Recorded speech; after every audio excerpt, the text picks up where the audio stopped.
إن الحمد لله نحمده ونستعينه ونستغفره ونؤمن به ونتوكل عليه ونعوذ بالله من شرور أنفسنا ومن سيئات أعمالنا من يهد الله فلا مضل له ومن يضلله فلا هادي له ونشهد أن لا إله إلا الله وحده لا شريك له ونشهد أن سيدنا ومولانا محمدا عبده ورسوله المصطفى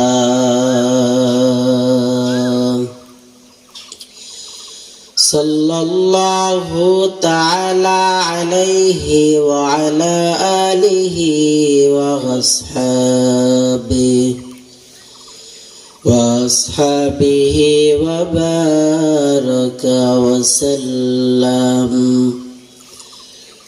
وبارك وسلم تسليما كثيرا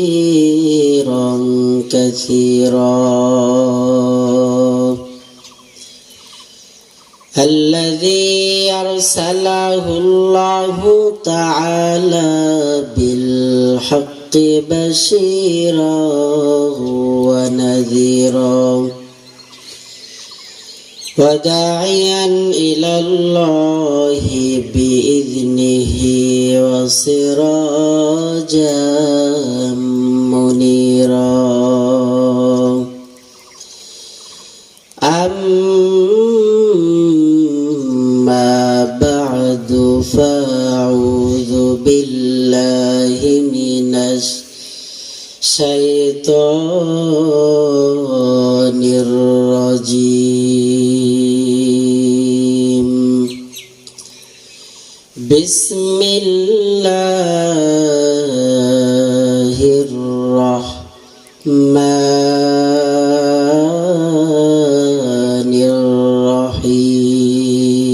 الرحيم الذين ينفقون أموالهم بالليل والنهار سرا وعلانية فلهم أجرهم عند ربهم ولا خوف عليهم ولا هم يحزنون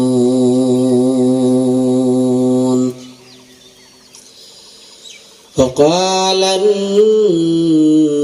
النبي صلى الله عليه وسلم الصدقة ترقة البلاء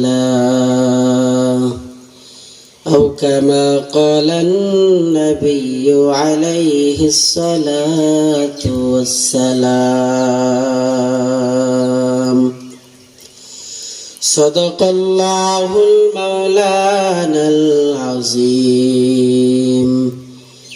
وصدق رسوله النبي الكريم ونحن على ذلك لمن الشاهدين والشاكرين والذاكرين والحمد لله رب العالمين الحمد لله প্রাণপ্রিয় হাটগাড়িবাসী,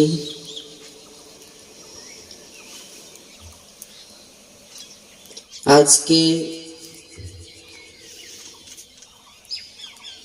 হাটগাড়ি কেন্দ্রীয় জামে মসজিদ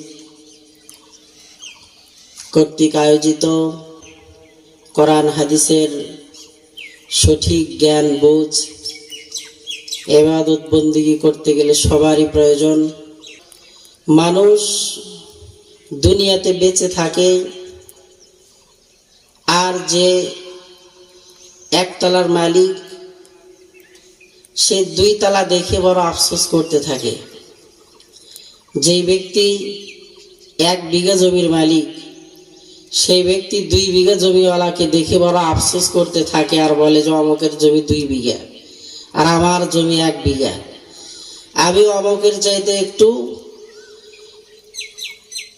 গরিব। এই একটা আফসোস মানুষের মধ্যে দুনিয়াতে কাজ করে। মানুষ যখন দুনিয়ার থেকে বিদায় নিয়ে চলে যাবে, মানুষের শুধুমাত্র একটাই আফসোস থাকবে, আর এই আফসোসের নাম হলো দুনিয়াতে আমি আর একটু নেক তথা সওয়াবের কাজ করি নাই কেন, দুনিয়াতে আর একটু দান ধ্যান করি নাই কেন। এই একটাই আফসোস থাকবে মানুষের মৃত্যুবরণ করার পরে। কারণ যার সওয়াব বেশি, যার আমলনামায় নেকি বোধি বেশি, আল্লাহ পাক জান্নাতের ভিতরে তার মর্তবাও তত বুলন্দ করে দিবেন। বলা হয়েছে 6666টি আয়াত মতান্তর। একজন হাফেজ সাহেব পড়তে পড়তে যেখানে গিয়ে ঠেকে যাবে সেখানেই তার স্থান হয়ে যাবে।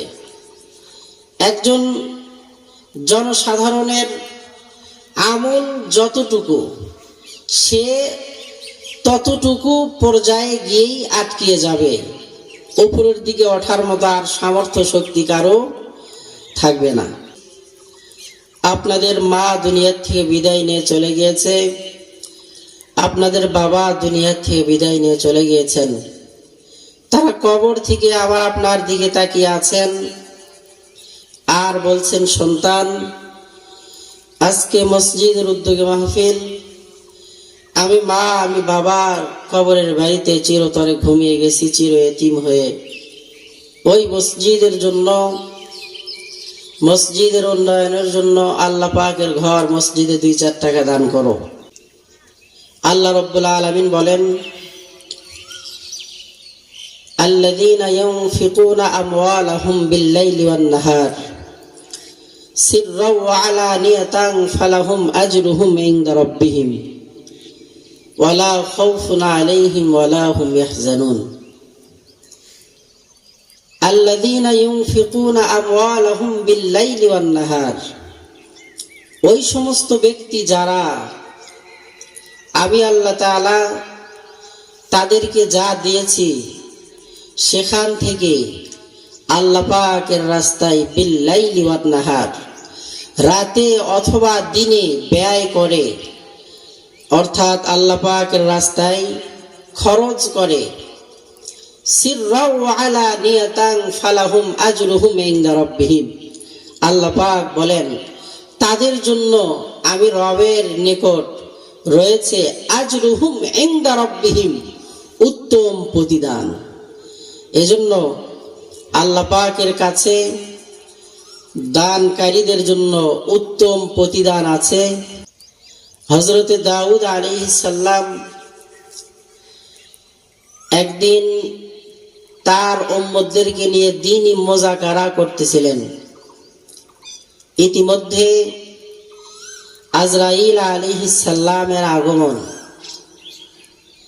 হযরত দাউদ আলাইহিস সালাম বললেন, ভাই আজরাইল, তুমি কি আমার সঙ্গে দেখা করার জন্য আসলে নাকি আমার জানটাকে হরণ করার জন্য, কবজ করার জন্য আসলে? কারণ আল্লাহ পাকের হাবিব জনাবে মুহাম্মদ মুস্তাফা সাল্লাল্লাহু আলাইহি ওয়াসাল্লামের সঙ্গে ফেরেশতাদের মধ্যে সবচেয়ে দামি ফেরেশতা জিবরাইল আলাইহিস সালামের সম্পর্ক দোস্তি বেশি ছিল। এজন্য নবীজির নিকটে জিবরাইল আলাইহিস সালাম একবার আর দুবার নয় 24,000 বার এসেছেন।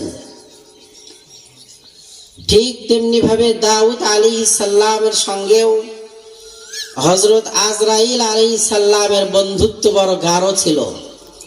মাঝে মাঝে নবী দাউদের নিকটে আজরাইল আলাইহিস সালাম আসতেন। তো একদিন আজরাইল আলাইহিস সালাম নবী দাউদের দরবারে আসলেন। আসার পরে মুস্কি মুস্কি মুস্কি মুস্কি হাসে।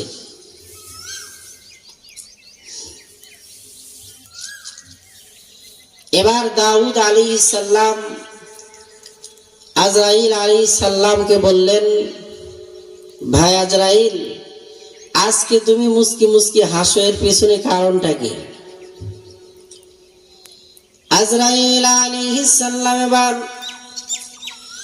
নবী দাউদকে ডাক দিয়ে বলল, গো আল্লাহর পয়গম্বর, আজকে আপনার দরবারের মধ্যে এমন একজন যুবক দণ্ডায়মান হয়েছে। ওগো আল্লাহর হাবিব, এমন একজন যুবক আপনার দরবারে হাজির, যে যুবক কিছুক্ষণ পরে দুনিয়া থেকে বিদায় নিয়ে চলে যাবে। পয়গম্বর দাউদ আলাইহিস সালাম দ্বীনি মুযাকারা করার পরে সবাই ঘর থেকে বের হয়ে যায়। ওই যুবক ঘর থেকে বের হয়ে যায়। যাওয়ার পথে গেটে যাওয়ার সঙ্গে সঙ্গে একজন ভিক্ষুক আর সায়েল ডাক দিয়া বলে, ওগো যুবক, আজকে 3 দিন হলো আমার পেটে কোনো দানা পানি নাই। ও যুবক, তুমি যা পারো আমাকে খাওয়ানোর জন্য একটু দান করে দাও। যুবক এবার সঙ্গে সঙ্গে সায়েলকে দেখার সাথে সাথে কথা শ্রবণ করার পরে তার পকেটের ভিতরে হাত দেওয়ার পরে কত দিরহাম ছিল জানা নাই, ওই ভিক্ষুককে দান করে দিয়েছে। সঙ্গে সঙ্গে ভিক্ষুক আল্লাহ পাকের দরবারে হাত উঠিয়ে বলে, ওগো আল্লাহ, ওগো দয়ার মালিক, যেই যুবক আমি ক্ষুধার্ত আমারে এত দিরহাম দান করে দিল, আল্লাহ আমি সায়েল, আমি ভিক্ষুক আপনার কাছে দোয়া করলাম, এই ব্যক্তির ওমরের ভেতরে, এই ব্যক্তির হায়াতের ভেতরে আপনি বরকত দান করে দেন। সায়েলের দোয়া, ভিক্ষুকের দোয়া আল্লাহ রাব্বুল আলামিন সঙ্গে সঙ্গে কবুল করে নিয়েছেন। আজরাইল আলাইহিস সালামকে ডাক দিয়ে বলে, আল্লাহ তাআলা, ওগো আজরাইল, ওই বান্দার জানটারে কবজ করতে হবে না, তাড়াতাড়ি চলে আসো। পরের দিন আজরাইল আলাইহিস সালাম আবারও নবী দাউদের দরবারে গিয়ে হাজির হয়ে গেছে। দাউদ নবী এবার কিছুক্ষণ পরে তাকিয়ে দেখেন আজরাইল আলাইহিস সালামের আগমন। কিছুক্ষণ পর গতকালকের ওই যুবক নবীজির দরবারে এসে হাজির। পয়গম্বর দাউদ আলাইহিস সালাম আজরাইল আলাইহিস সালামকে বলল, ওগো আজরাইল ভাই, গতকাল না তুমি বললে যে এই যুবকের দুনিয়াতে থাকার সময় শেষ, তার জানটার কবজ করবে, কিন্তু এখনো পর্যন্ত যুবক তো দুনিয়া থেকে বিদায় গ্রহণ করে নাই, কারণটা কি? আজরাইল আলাইহিস সালাম বললেন, ওগো পয়গম্বর দাউদ, আমারও জানা নাই, যখনই আমি জানটা কবজ করার জন্য যুবকের সামনে দণ্ডায়মান, আল্লাহ তাআলা আমি আজরাইলকে ডাক দে বলে, আজরাইল রে, ওই যুবকের জান কবজ করিও না, তাড়াতাড়ি ফিরিয়ে এসো। পয়গম্বর দাউদ আলাইহিস সালাম বড় চিন্তায় পড়ে গেলেন। সঙ্গে সঙ্গে জিবরিল আমিনের আগমন। ওগো পয়গম্বর দাউদ, আপনার জানা নাই ওই যুবক আপনার দরবার থেকে বের হওয়ার পরে ওই গেটে একজন সাইল ভিক্ষুককে 8 দিরহাম দান করেছে। ওই ভিক্ষুক আল্লাহ তাআলার কাছে দোয়া করেছে যে আল্লাহ তার ওমরের ভিতরে, হায়াতের ভিতরে আপনি বরকত দান করে দেন। দান করলে আল্লাহ পাক রব্বুল আলামিন দুনিয়াতে থাকার যে সময় আছে, এই সময়ের মধ্যে আল্লাহ তাআলা বরকত দান করে দেন। বরকত বড় আল্লাহ পাকের নিয়ামত। অনেক সময় আমরা শুনি বা দেখা যায় যে 5 কেজি চাল জাল করার পরে 50 জন খেয়ে ফেলছে, এরপরেও পাতিলের ভেতর থেকে খিচুড়ি ফুরায় না। আল্লাহ পাকের হাবিব যুদ্ধের ময়দান থেকে ফেরার পথে সমস্ত সাহাবায়ে কেরাম বড় তৃষ্ণার্ত। আল্লাহ পাকের হাবিব বকরি থেকে দুধ দহন করার পরে একটা পেয়ালায় রাখলেন, খুব অল্প স্বল্প দুধ। আল্লাহ পাকের হাবিব বিসমিল্লাহ বলে 17 অধিক সাহাবীকে দুধ পান করাইছে। আল্লাহ পাকের হাবিব শেষে তাকিয়ে দেখে যতটুকু দুধ ওই পেয়ালার ভেতরে ছিল ঠিক তদ্রূপ ততটুকুনি আছে। আল্লাহ তাআলা তার ভিতরে বরকত দান করেছেন। বরকতের কারণে আল্লাহ রব্বুল আলামিন শতাধিক সাহাবী দুধ পান করার পরেও ওই পেয়ালা থেকে দুধ 1 চুল পরিমাণ কমে নাই। এজন্য বরকত দরকার। যে ব্যক্তি আল্লাহ পাকের রাস্তায় ব্যয় করে, দান করে, আল্লাহ রাব্বুল আলামিন তার হায়াতের ভিতরে, তার দুনিয়াতে থাকার যে একটা সময় আছে, এই সময়ের ভিতরে আল্লাহ রাব্বুল আলামিন বরকত দান করেন। আমাদের সকলেরই আত্মীয় স্বজন দুনিয়া থেকে বিদায় নিয়ে চলে গিয়েছে। দুনিয়াতে সব পড়ে থাকবে, থাকবো না আমি, থাকবেন না আপনি। দুনিয়ার সব কিছু দুনিয়াতেই পড়ে রবে, কিন্তু একদিন আমাকে আপনাকে আল্লাহ পাকের ডাকে সাড়া দিয়ে কবরের বাড়িতে যাইতে হবে। কিন্তু ওই ব্যক্তির কবরে যাওয়াটা সফল শুভ কাম যে ব্যক্তি দুনিয়াতে থাকা অবস্থায় তার জন্য, নিজের জন্য সঞ্চয় করলো, মানে তার নিজের জন্য কোনো কিছু রেখে গেল। আল্লাহ পাকের রাস্তায় ব্যয় করার চেষ্টা করি। এবার পয়গম্বর দাউদ আলাইহিস সালাম চিন্তায় পড়ে গেলেন। সঙ্গে সঙ্গে জিবরাইল আলাইহিস সালামের আগমন। ওগো আল্লাহর হাবিব, চিন্তা করার কোনো কারণ নাই। আপনার ওই যুবক আল্লাহ পাকের রাস্তায় ব্যয় করেছে, দান করেছে। যে দানের কারণে আল্লাহ তাআলা তার হায়াতার অবরের ভিতরে বরকত দান করে দিয়েছে। দান বড় পাওয়ারফুল একটা জিনিস। আল্লাহ রাব্বুল আলামিন এই জমিনটা বানানোর পরে একটা সময় পুরা জমিনটা পানির উপরে ভাসতো। দেখা যাইতো ভাসতে ভাসতে এক জায়গার জমিন আর এক জায়গায় চলে গেছে। আল্লাহ রাব্বুল আলামিন সঙ্গে সঙ্গে ফেরেশতাদের বললেন, ও ফেরেশতারা, ওয়াল জিবালা আওতাদা, ওই পাহাড় আমি আল্লাহ তাআলা এত বড় করে বানিয়েছি। বানানোর পেছনে একটাই কারণ, ওই পাহাড় দ্বারা আমি আল্লাহ তাআলা জমিনটারে পেরাক স্বরূপ বানিয়ে দেব। ওই পাহাড়কে আমি জমিনের উপরে পেরাক স্বরূপ দাবিয়ে দিব, যাতে করে এই জমিনটা আর ওই পানির উপরে নড়াচড়া করতে না পারে। এই জমিনকে স্থির করার জন্য আল্লাহ রাব্বুল আলামিন যখন পাহাড় সৃষ্টি করলেন, আল্লাহ তাআলা পাহাড় বানাইলেন। সমস্ত ফেরেশতারা বড় আশ্চর্য হয়ে গেল, গো আল্লাহ এত বড় পাহাড় বানাইলেন, এই পাহাড়ের চাইতে বড় শক্তিশালী কোন জিনিস আর আসেনি।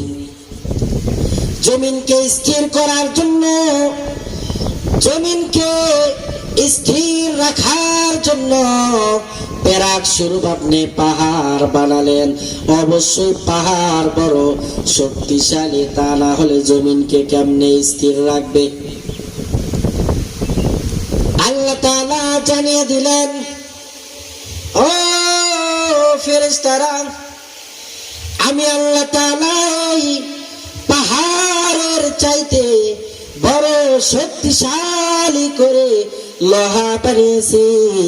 পাহাড় যত বড়ই হোক না কেন, এই লোহা দ্বারা, লোহার কোদাল বা শাবল দ্বারা যদি পাহাড়ের শরীরে আঘাত করা হয়, এত বড় পাহাড় একদিন ওই পাহাড়টা আস্তে আস্তে আস্তে আস্তে মাটির সঙ্গে মিশিয়ে যাবে।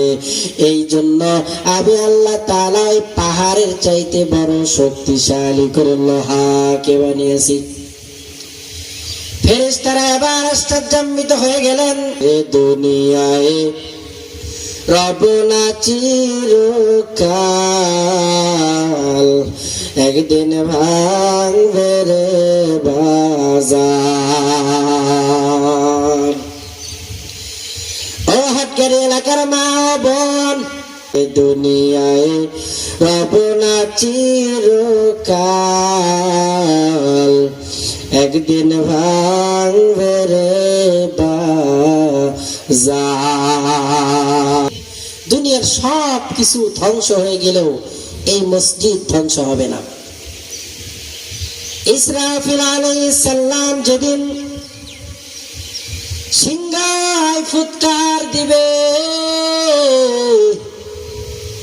সঙ্গে সঙ্গে সব আল কারিয়া মাল কারিয়া ওয়া মা আদরাকা মাল কারিয়া ইযা জুলজিলাতিল আরদু জিলজালাহা, এমন একটা জলজলা পয়দা হবে, এমন একটা কম্পন সৃষ্টি হয়ে যাবে, দুনিয়ার সব কিছু তুলার মতো উড়তে থাকবে। কিন্তু আসমান থেকে আল্লাহ রাব্বুল আলামিন তাকিয়ে দেখবে দুনিয়ার সব কিছু, বড় বড় ইমারত, বড় বড় পাহাড়, বড় বড় বিল্ডিং গুলো তুলার মতো ওড়ে, কিন্তু দুনিয়ার ভেতরে কিছু ঘর দেখা যায়। আল্লাহ তাআলা ফেরেশতাদেরকে জানার পরেও বলবে যে, ও আমার ফেরেশতারা, দুনিয়ার ভেতরে যাও, যাও, গিয়ে দেখো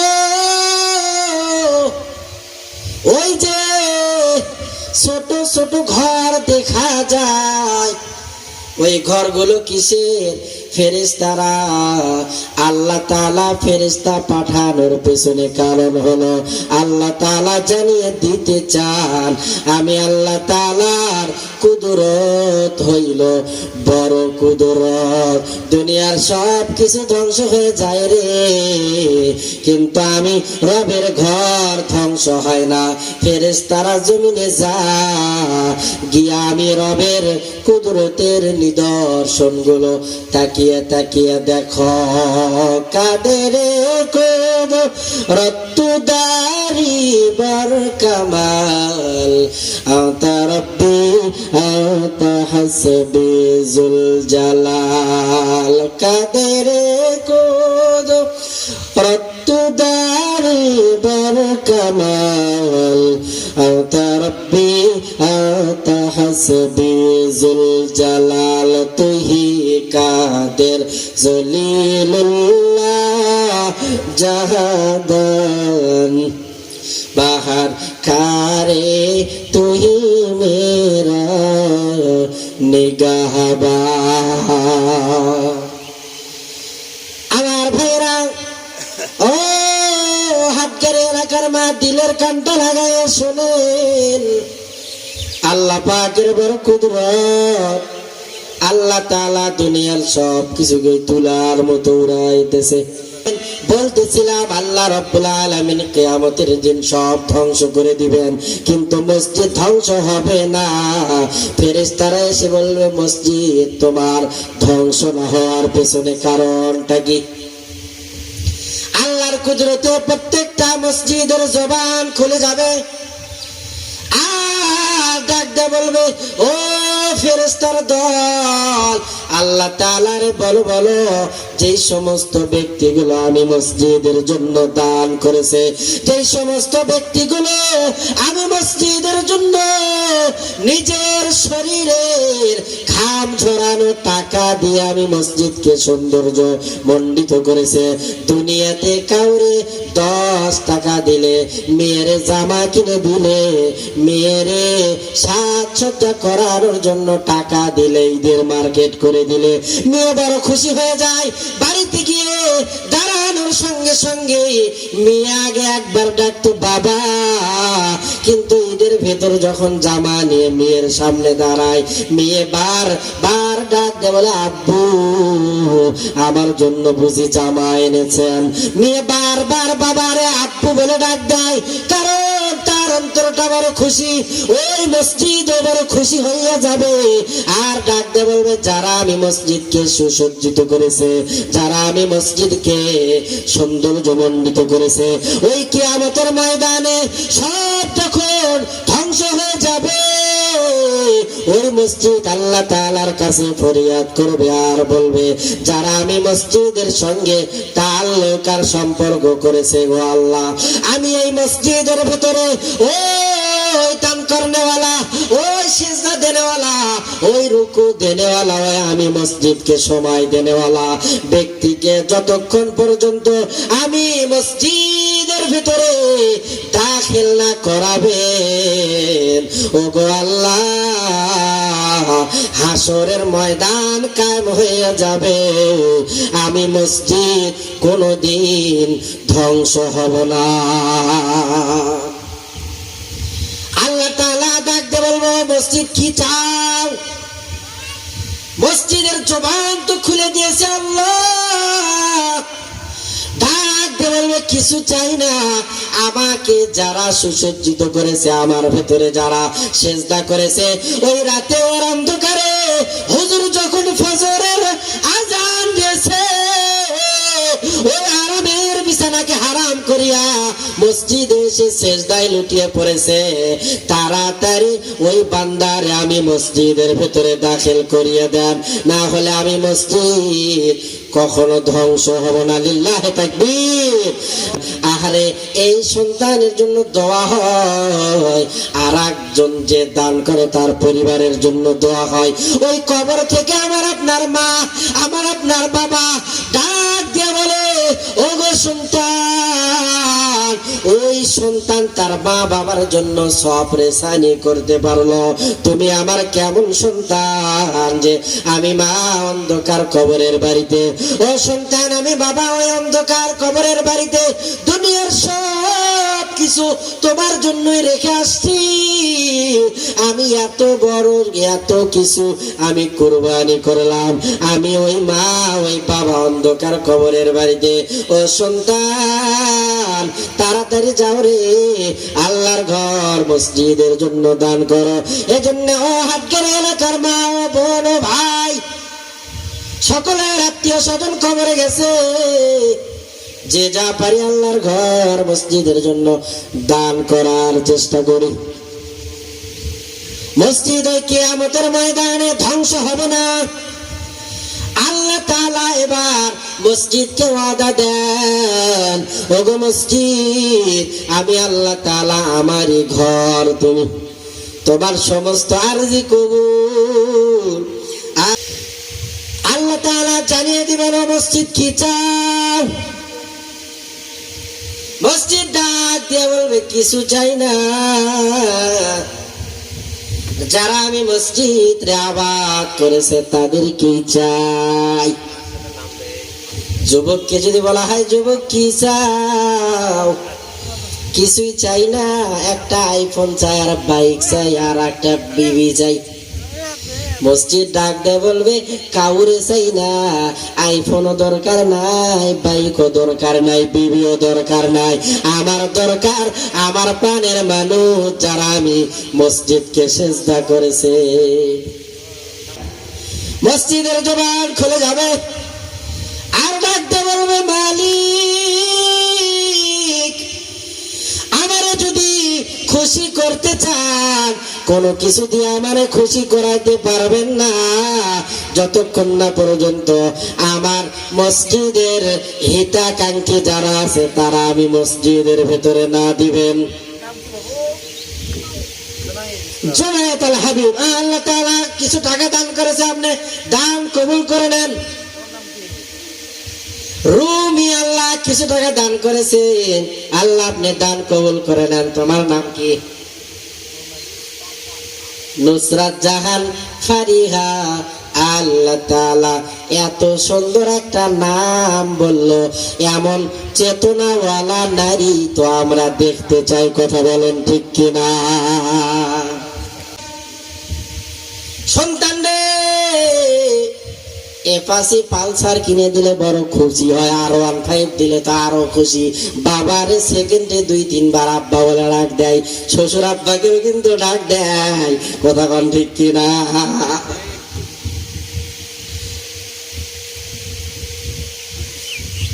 মসজিদে বড় খুশি হয়ে যাবে যখন মসজিদের হিতাকাঙ্ক্ষী গুলোকে ওই মসজিদের ভিতরে দেওয়া হবে। মসজিদ গুলো আনন্দ করতে করতে নাচতে নাচতে হেলতে আর দুলতে ওই নাগরদোলাতে উঠলে কত খুশি লাগে। ওপরের দিকে যখন ওঠা হয়, ঢাকা থেকে জিয়া উদ্যানে নাগরদোলাতে উঠলাম, ওরে বাবা এত উঁচা মনে হয় ঢাকা শহরের অর্ধেক দৃষ্টিনন্দন হইয়া যায়। ওই মসজিদ গুলো আল্লাহ তাআলার আদালতে নাচবে আর হেলবে আর দুলবে।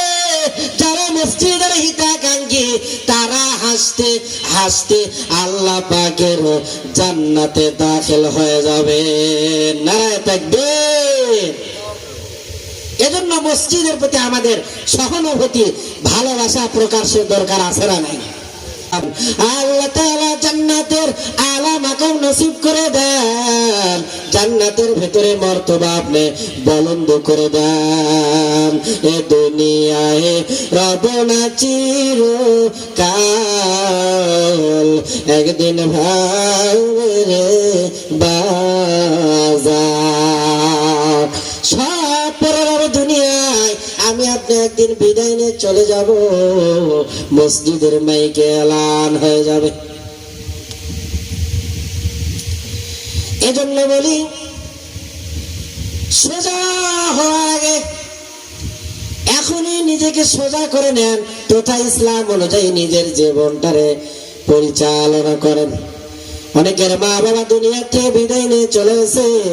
রাতে বলেছিলাম আল জান্নাতু তাহতা আকদামিল উম্মাহ, মায়ের পায়ের নিচে সন্তানের বেহেশত। যাদের মা বাবা বেঁচে আছেন খেদমত করে জান্নাত কামাই করতে হবে। যাদের মা বাবা দুনিয়া থেকে বিদায় নিয়ে চলে গিয়েছে তাদেরও 14টা হক আছে। এর মধ্যে 1 নাম্বার, যারা দুনিয়া থেকে বিদায় নিয়ে চলে গেছে যে সমস্ত মা বাবা, তাদের জন্য 1 নাম্বার হক হলো মা বাবার জন্য দান সদকা করা। কারণ ওই মা বাবা আমার আপনার জন্য জান্নাতের চাবি। জান্নাতের চাবি আমার মা, ও মা গো, জান্নাতের চাবি আমার মা। মা যার বেঁচে নাই তার মতন দুঃখী নাই, মা যার বেঁচে নাই তার মতন দুঃখী নাই। খালা ফুফু মায়ের সমান না, ও না গো, খালা ফুফু মায়ের সমান না। জান্নাতের চাবি আমার মা, ও মা গো, জান্নাতের চাবি আমার মা, জান্নাতের চাবি আমার মা, ও মা গো জান্নাতের চাবি আমার মা। মা যার বেঁচে নাই তার মতন দুঃখী নাই, খালা ফুফু মায়ের সমান না, ও না গো খালা ফুফু মায়ের সমান না। কথা বলেন ঠিক কিনা? মা যার বেঁচে নাই তার মতন দুঃখী নাই, মা যার বেঁচে নাই তার মতন দুঃখী নাই, খালা ফুফু মায়ের সমান না, ও না গো খালা ফুফু মায়ের সমান না। জান্নাতের চাবি আমার মা, ও মা গো জান্নাতের চাবি আমার মা। আমার কঠিন অসুখ হলো আল্লাহর কাছে মায়ে বলে,